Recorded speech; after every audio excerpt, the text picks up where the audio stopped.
All right. Good murdering, fellas. Class is in session. Go ahead, exit it. Scream Lab. Scream Labs. Alright, let's see what the fuck going on, man. What's going on, fellas, man? So the family, man. Zook, man. Back at y'all with another damn video, man. A little topic, a little react. What we got going on, man? Find about this NASA shit, man. I feel like the ocean and space is the same. Y'all gonna see why I say that in a minute. Hold on.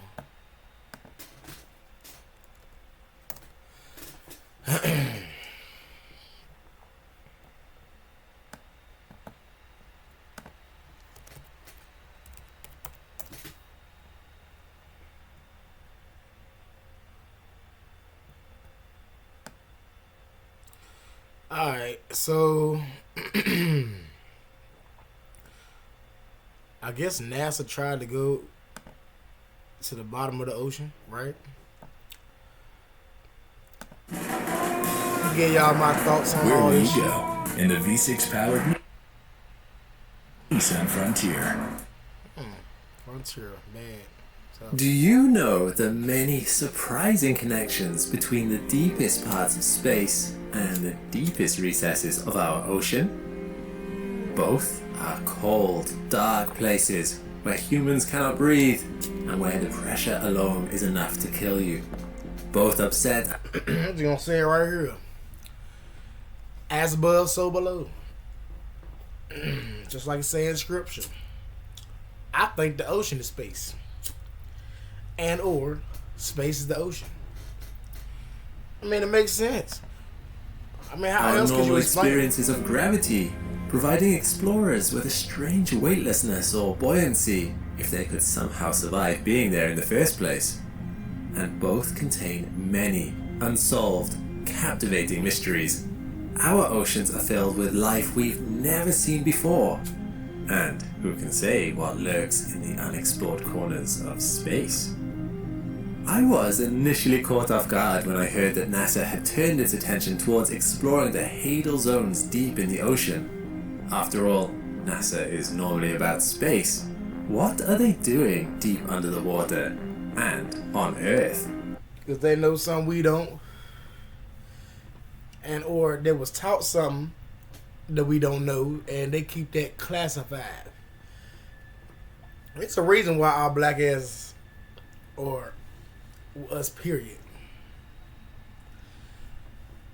as a population ain't went under the water all the way down there in them depths, man, them depths. I think it's because, man, we can't get to it. We gotta pass the what is that? The tectonic plate or some shit. I think that's on the land. But I don't know. I just know, damn, once you get lower in the water, you start losing breath like if you was to go up in the air. Ears pop, all that shit, man. Feel me? I'm Alex McColgan, and you're watching Astrum. Put on your diving gear and join me in a world of undersea facilities, uncanny life, and an environment so hostile we've mapped more of Mars than of this terrain on our own planet. In 1957, a year before NASA was founded, a paper published by the Journal of the Royal Society of Arts claimed the deep oceans covered over 2/3 of the surface of the world, and yet more is known about the shape and surface of the moon than is known about that of the bottom of the ocean. This was a reference to the fact that in the world before echo-sounding technology was commonly used to map the seafloor, we didn't know much about the topography of what was down there. We've come a long way since then, but while we have mapped the moon thanks to satellites and telescopes, we have still only mapped 23.4% of the ocean floor in high resolution. In fairness, this still represents an area of 120 million square kilometers. They can't map the surface floor of the ocean. They can't map it. They can't explain it. The government be lying. about NASA 3 too. times the They moon's know what's surface going on. area, so the old saying no They ain't longer gonna tell holds us. entirely true. Hence why we can instead talk of Mars, which has a surface area of 145 million square kilometers. But still, it's a profound gap in our knowledge of our own world. NASA was founded in 1958 with the purpose of expanding human knowledge of phenomena in the atmosphere and in outer space, and developing vehicles and technologies that would help them to do so. Exploring the ocean was not originally on their radar, or sonar. However, in 1978, NASA began monitoring the ocean with their first dedicated oceanographic satellite, CSAT, which was capable of collecting data on sea surface winds, surface temperatures, wave heights, and other features. This helped them learn more about our planet's oceans and their impact on the global climate. Still, some of NASA's most exciting forays into the ocean only began at the turn of the millennium. You have a UTI at 30,000 feet. That sucks, Good thing bitch. you can chat with an... One way in which the sea can prepare astronauts for space is through simulated space experiences. About 8.7 kilometers off Key Largo in Florida is the world's only undersea research laboratory, Aquarius Reef Base. Built in 1986, it is a small, 3-roomed habitat Deep large blue enough to sea ship. house 6 people at a push, with a main room that combines sleeping and living quarters, an entry dock, and a wet porch for entering the sea around it. It was originally designed to help aquanauts remain at the bottom of the sea for weeks at a time through a technique known as saturation diving. Aquanaut and astronaut sound very familiar. By remaining at the depth of 19 meters, the human body becomes saturated with gas dissolved in its bloodstream, which allows these researchers to stay at depth without ill effects for much longer periods of time. 9 hours for one dive, rather than 1 or 2 hours. This made it ideal for biologists wanting to study the local environment in situ. In 2001, however, NASA, along with other space agencies such as ESA, realized that it made a great space training location. The cramped living conditions mimic those found on the International Space Station, so astronauts who spent a week at Aquarius Reef Base would get a vital taster of what life would be like up there. It also allowed them to practice performing experiments and generally get used to the expected and unexpected aspects of life in a hostile environment. NASA began the NEMO program, or the NASA Extreme Environment Mission Operations, and that same year began sending their astronauts to the habitat. There have been 23 NEMO missions since then, merging astronaut crews from a variety of different space agencies, which lasted up to 3 I wonder where they got Nemo from. weeks. Astronauts there became aquanauts and got the chance to don deep spacesuits, getting a taste for what spacewalks might be like outside of our planet, readying them for the day humans return to the moon or go to Mars. This was not the only use NASA had for the Did we even go to the moon? Like, did Neil Armstrong really was the first to go to the moon? Because I don't even know if Neil was even, like, I don't even know if that was even real, bro. Like, we got a lot to cover and uncover. ocean, however. Perhaps the most significant training was not for NASA's astronauts, but rather for the machines that would one day visit the largest oceans outside of planet Earth. Let's now go deeper and consider the exploration of alien oceans. Our solar system is home to many large oceans outside of Earth. Jupiter's moon Europa and Saturn's moon Enceladus, to name just 2, have significant bodies of water beneath their kilometer-thick icy surfaces. In spite of only being 1/4 of the Earth's diameter, scientists believe that Europa holds twice as much water as all of our oceans combined. This is an intriguing concept, as even though no sunlight penetrates down to those depths, the mixture of liquid water bordering a rocky inner crust would You wanna make drown both in of that these motherfucker. locations ideal candidates for life. scientists have considered how to best test to see if life really has arisen in the oceans of icy moons. In 2024, NASA will launch the Europa Clipper, with the mission to fly by the moon Europa and scan it to learn more about the depth of its icy shell, to try to determine the composition of its oceans and generally get a better picture of the moon as a whole. However, they saying that the astronauts and the aquanauts, they the same people, obviously. It's NASA. They are covering the ocean floor, trying to discover it and trying to mimic space. They trying to walk and trying to damn cover it as if they was to go into space. Since they haven't went to space in a long time, they use the ocean as an example. Europa Clipper will only be laying the groundwork for future missions, which one day might see cryobots melting through the 10-kilometer thick icy shell of Europa using nuclear-powered radiators to penetrate its oceans and see firsthand what lies below. Once down there, this may be the last ad you ever see, because with the free AdBlock extension from Capital One Shopping, goddamn lies. No radio signal will be able to reach them easily. Messages will be relayed via a vast cable brought down through the ice along with the cryobot.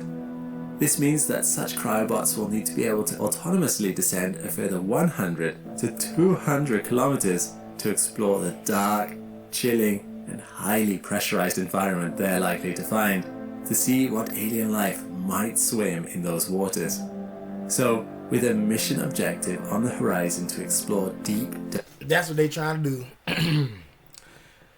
I think space ain't nothing but the lowest, deepest, darkest depth of the ocean. Like, you go all the way to the bottom of that bitch and your ass in space.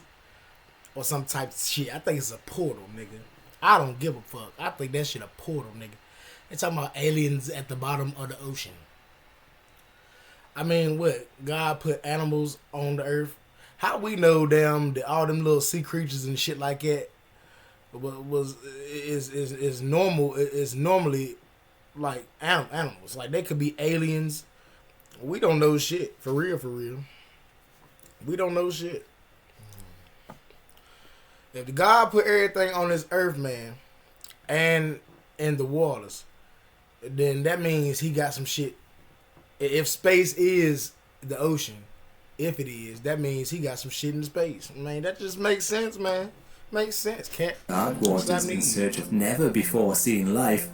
What better place to start than the unexplored oceans we already have at home? I love this damn shit. The deepest parts of the oceans on Earth are only 11 kilometers Cosmics deep, and but shit. due to the gravitational differences between Europa and Earth, the pressure you'd experience between the two are much more comparable than you might think.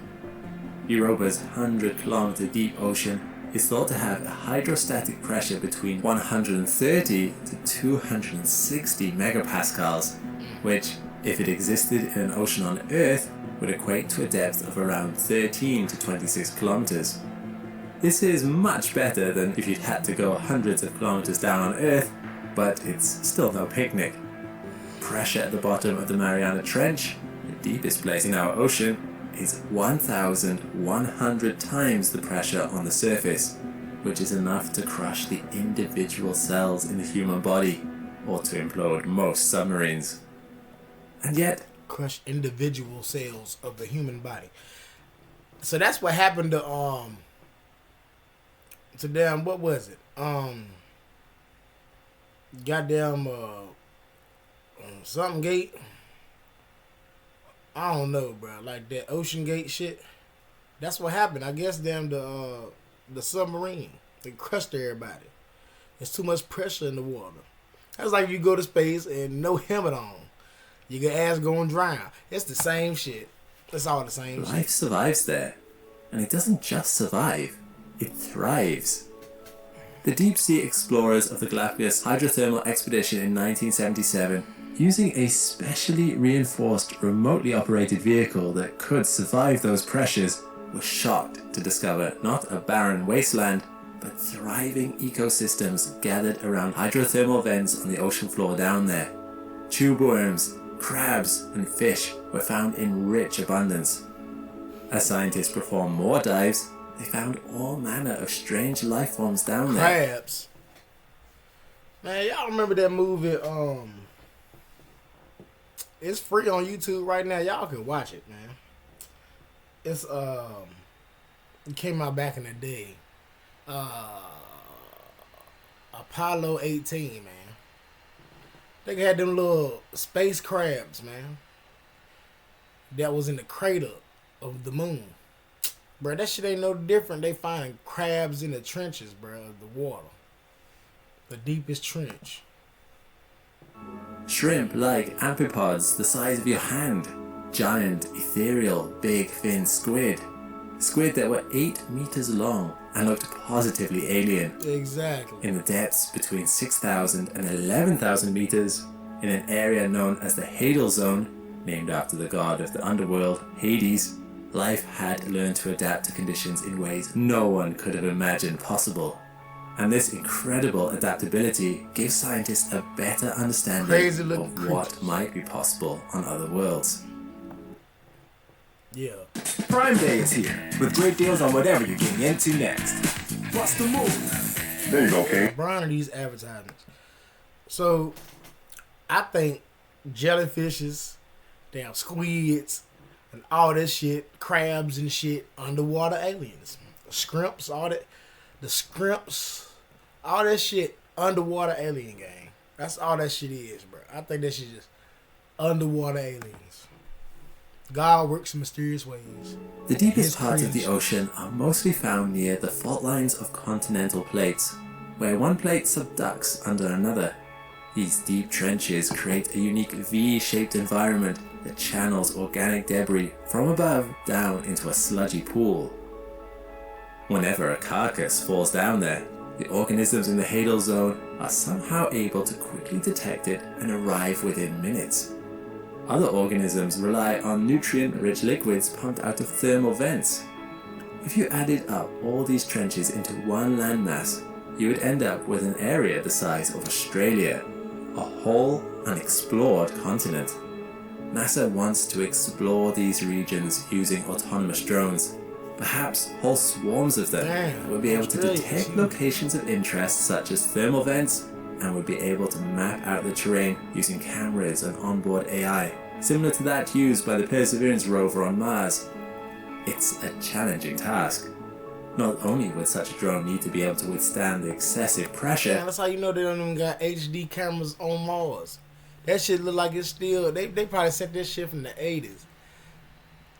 They need to send a new Mars rover out. That one look like it's in their 144p. Like,